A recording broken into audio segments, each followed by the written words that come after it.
So today we are with James Postell.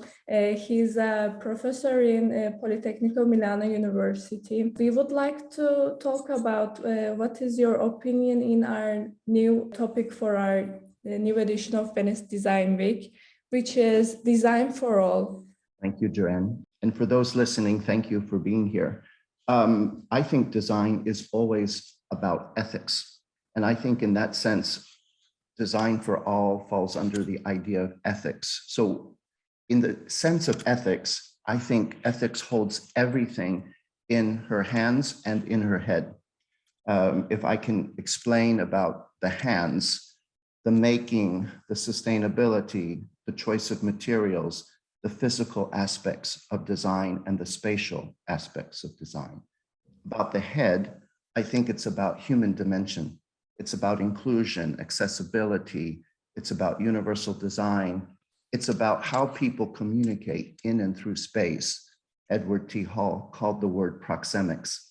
And so I think ethics is a very beautiful umbrella that has under it lots of ideas about accessibility, inclusion for all. And I think that's the core of design. Thank you. Now, our second question is, would you like to share with us a project that you have been working or done before that is related to design for all? Of course, I would love to. And I could show my own work or I could show work from the students, but maybe for the short time I have with you, I'll show in 2 minutes one small project that was in Pittsburgh for a chapel for an organization of women, religious women, and I can explain the ideas of design for all by that chapel. I'll share the screen.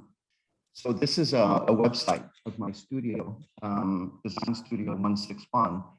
And if I could show one project, which is one of many, I'll show this project for a chapel in Pittsburgh. So can you see the screen? Yes, we can.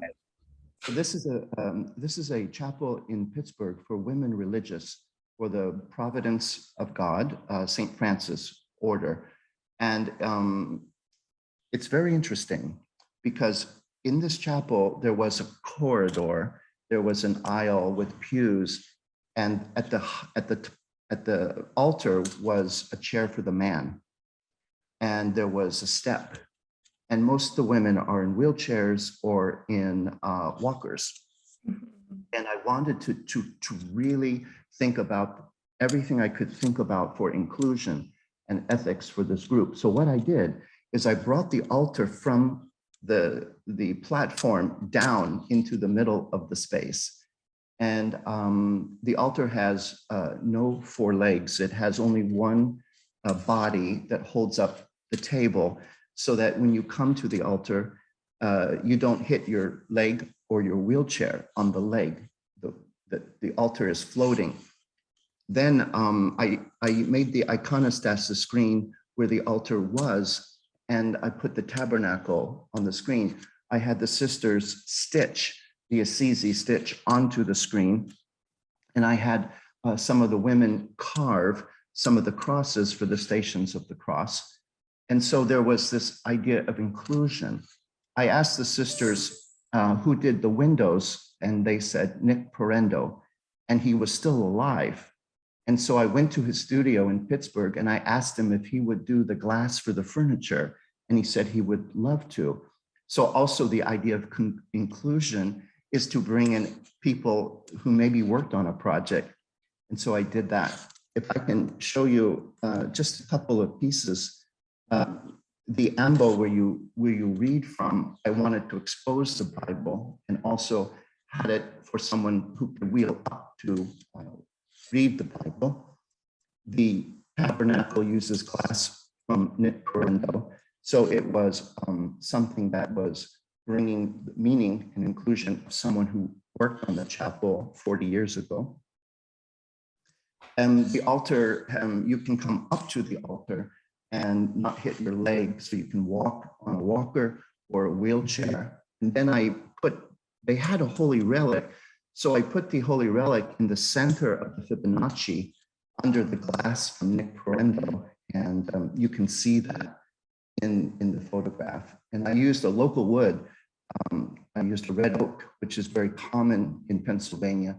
So I tried to pull on the locality of the choice of materials, which is really important.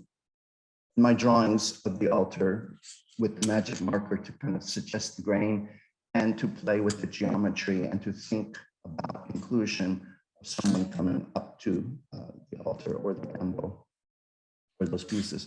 So it's a super small project to show in 1 minute, but it is a project. If you look at the sanctuary, you'll see a ramp. There was no ramp before. And now, if you look at the presider's chair behind the ambo where the man sits, the man is with the women. And if you look at the chairs, you'll see the upholstery is green, like an ivy, like a green plant. So I'm really trying to bring the metaphor of life and men and women being equal and inclusive around the altar, yet have the font and the tabernacle accessible with a ramp, and then have the sisters themselves have their mark on the space through the stations of the cross and the iconostasis screen. So it's one project. Thank you for sharing your projects with us. It was really, really beautiful having you and your work with us. And we will hope to see you in the next edition of Venice Design Week. Oh, thank you, Ceren. Thank you very much. It's an honor to be with you.